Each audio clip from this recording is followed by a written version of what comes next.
Bonjour à toutes et à tous, je suis Myriam Boudenia, je suis autrice et metteuse en scène à Lyon avec ma compagnie La Volière et j'ai la grande chance de devenir artiste associée à l'Auditorium de Sénaux à partir de septembre, et ce pour 3 saisons. Alors on aura le temps, le loisir d'échanger, de se rencontrer et de partager, je l'espère, de très grands moments théâtraux tous ensemble.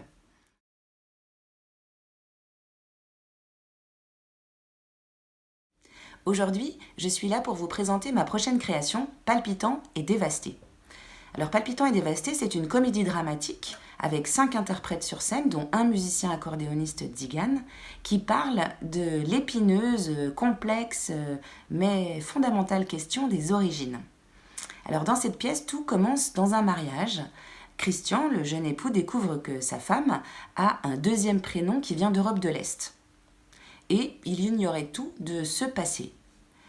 À partir de ce détail qui peut sembler anodin, eh bien, pour lui, c'est une angoisse irrationnelle qui le saisit, une brèche s'ouvre, un gouffre sous ses pieds, et il va essayer de comprendre, comme il dit, d'où vient sa femme. Une enquête commence et elle le mènera vers des horizons plutôt inattendus. Cette pièce, j'ai voulu l'écrire parce que ce sont des thématiques qui me traversent, qui me bouleversent depuis très longtemps.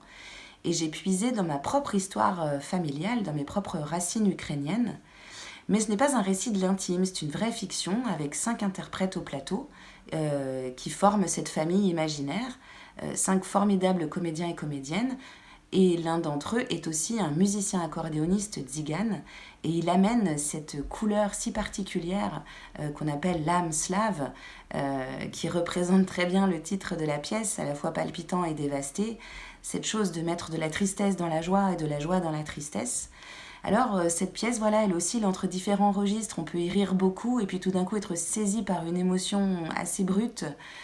Voilà, c'était l'idée de raconter, de poser ces questions de la place que peuvent avoir les étrangers en France, de cette question de quelle importance accorder au passé, de quelle histoire on fait, quel récit on peut faire de l'histoire de nos parents, de nos grands-parents, et qu'est-ce qui nous en reste, et est-ce que c'est utile, et est-ce qu'on en a besoin, et toutes ces choses-là qui en fait sont complètement universelles et qui nous rassemblent tous.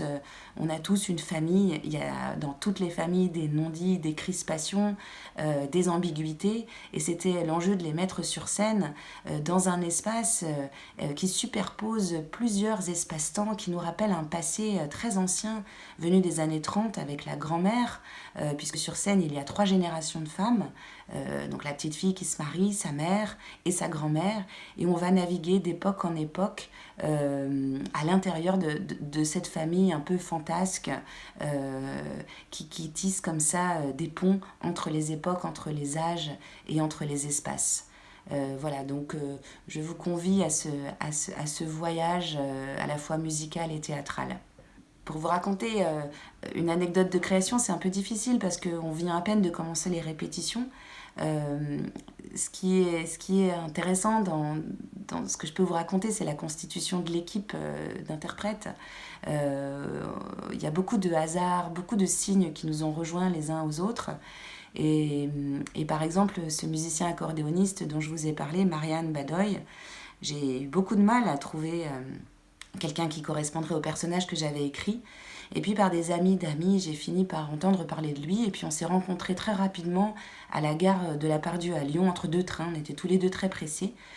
Et en prenant un café comme ça très rapidement, il avait son accordéon sur le dos.